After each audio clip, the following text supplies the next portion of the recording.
La nouvelle élection présidentielle kenyane aura-t-elle lieu en temps voulu? Rien n'est moins sûr. Initialement prévu pour le 17 octobre, puis repoussé au 26 octobre, ce nouveau scrutin ordonné par la Cour suprême, après l'annulation des résultats de la présidentielle du mois d'août, pourrait bien être compromis. La récente démission, le 18 octobre, de Roselyne Akombe, membre de la commission électorale, installe de sérieux doutes quant à la tenue de ce scrutin. Dans les conditions actuelles, il est difficile pour moi de garantir une élection libre, juste et transparente. Sans changement important, la crédibilité du scrutin sera compromise. L'annonce du retrait le 10 octobre de l'opposant Raila Odinga n'aura pas suffi à fixer une nouvelle date pour cette élection.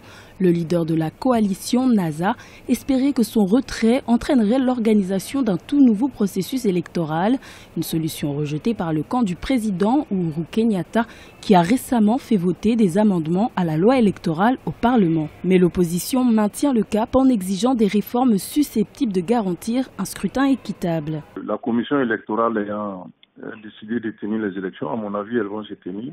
Moult péripéties ont caractérisé ce processus électoral.